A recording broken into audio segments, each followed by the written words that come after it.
جمعے کے دن والدین کی قبر پر جانا، کیا جمعہ کے دن والدین میں سے کسی کی قبر کی زیارت کی کوئی خاص فضیلت ہے؟ ارسلان صاحب راولپنڈی سے۔ نہیں جناب، لوگ آج کل جمعے کے دن یا عید کے دن قبرستان جا رہے ہوتے ہیں، اس کی کوئی حیثیت نہیں ہے۔ کسی بھی دن جب چاہیں آپ قبرستان چلے جائیں، اپنے والدین یا بزرگوں کی قبر پہ بھی جا سکتے ہیں، ان کے لیے دعا کریں وہاں جا کے، اور قبرستان جانا چاہیے۔ حدیث میں آتا ہے زورھا فإنھا تذکر الآخرہ، قبرستان کی زیارت کیا کرو، اس سے آخرت کی یاد تازہ ہوتی ہے۔ لیکن اس کے لیے دن متعین نہیں ہے۔ جمعے کو اس نیت سے جانا کہ اس دن ثواب زیادہ ملے گا، تو یہ پھر بدعت ہے۔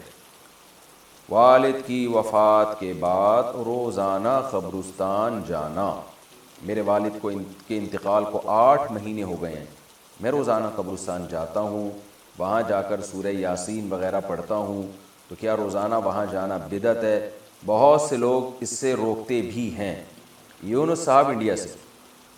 دیکھیں، سورہ یاسین پڑھنے کے لیے جانا تو بدعت ہے۔ سورہ یاسین تو کہیں سے بھی پڑھی جا سکتی ہے، یہاں بھی پڑھی جا سکتی ہے، وہاں بھی پڑھی جا سکتی ہے۔ آپ اگر صرف زیارت کے لیے جاتے ہیں تو 2 زیارتیں ہو سکتی ہیں۔ ایک تو قبرستان کی زیارت کے لیے جانا، وہ تو نبی صلی اللہ علیہ وسلم نے حکم دیا، فرمایا زورھا فإنھا تذکر الآخرہ، قبرستان کی زیارت کیا کرو، اس سے آخرت کی یاد تازہ ہوتی ہے۔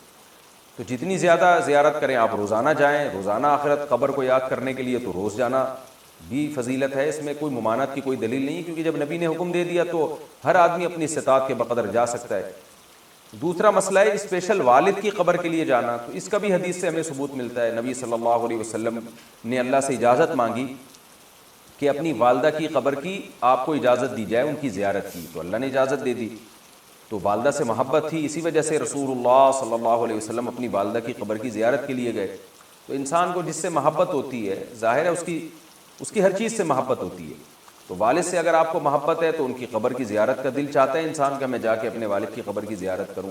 لیکن اسپیشل دعا مانگنا کے لیے جانا یا تلاوت کے لیے جانا، اس میں جانے کی ضرورت نہیں ہے، وہ دعا ہر جگہ سے قبول ہوتی ہے، ایصال ثواب ہر جگہ سے ہوتا ہے۔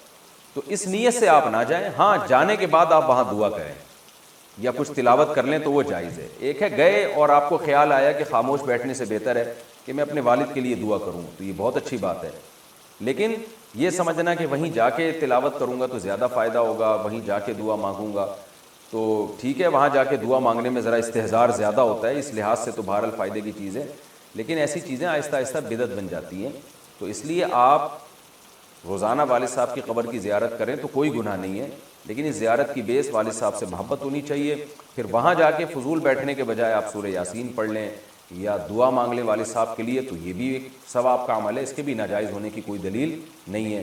لیکن یہ کانسیپٹ کہ یہاں سے ثواب پہنچاؤں گا تو کم پہنچے گا، وہاں جا کے یاسین پڑھوں گا تو زیادہ ثواب ملے گا، یہ تصور 100% غلط ہے۔ قبرستان میں ہاتھ اٹھا کر دعا کرنا، کیا قبرستان میں ہاتھ اٹھا کر دعا کر سکتے ہیں؟ کر سکتے ہیں، ناجائز ہونے کی کوئی دلیل نہیں ہے۔ البتہ جہاں یہ خطرہ ہو، شرک کا وہم ہو، جیسے کوئی مزار ہے یا ایسا قبرستان ہے جہاں لوگ مردوں سے دعائیں مانگتے ہیں، وہاں آپ بھی ہاتھ اٹھا کے دعا مانگو گے تو یہ وہم ہو سکتا ہے کہ آپ بھی قبر سے مانگ رہے ہو۔ تو ایسی وہم والی جگہوں پہ بہتر یہی ہے کہ ہاتھ اٹھا کے دعا نہ مانگی جائے، تاکہ شرک کا دروازہ نہ کھلے اور لوگ آپ کے بارے میں بدگمان نہ ہو۔ لیکن جہاں ایسا نہیں ہے، جیسے سعودی عرب میں تو اس کا تصور نہیں ہے کوئی قبر سے مانگ رہا ہو، تو وہاں اللہ کا فضل ہے کہ یہ قبر پرستی نہیں ہے وہاں، جیسے ہمارے انڈیا پاکستان میں جو بدعتیوں نے شروع کی ہوئی ہے۔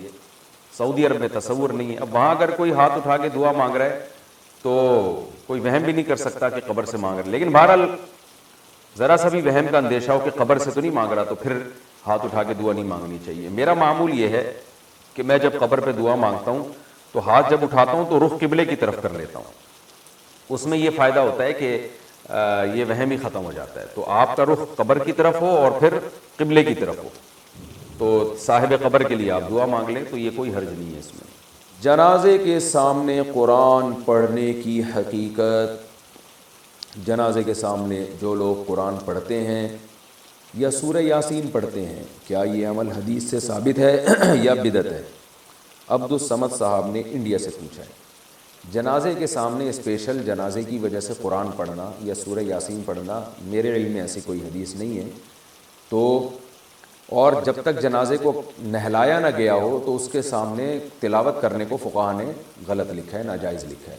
تو جب تک جنازے کو نہلایا نہ جائے تو پھر نہلانے کے بعد آپ اس کے سامنے قرآن پڑھ سکتے ہیں، لیکن کوئی سنت عمل نہیں ہے۔ ہوتا یہ ہے کہ جب جنازے کو نہلا کے لایا جاتا ہے، گھر میں رکھا جاتا ہے، تو جب تک یعنی نماز جنازہ کے لیے لوگ جمع نہیں ہوتے، میت کو گھر میں رکھا جاتا ہے، تو اس دوران علماء یہ کہتے ہیں کہ اس کے پاس بیٹھ کے قرآن کی تلاوت کریں۔ وہ اس لیے کہتے ہیں کہ ورنہ اگر تلاوت نہیں کریں گے تو ادھر ادھر کی فضول باتیں کرنا شروع کر دیں گے، لوگ غیبتیں بھی شروع کر دیتے ہیں۔ اب جنازہ رکھا ہوا ہے تو بہتر ہے نا کہ اللہ کو یاد کیا جائے، اللہ کا ذکر کیا جائے، آخرت کی یاد کو تازہ کیا جائے۔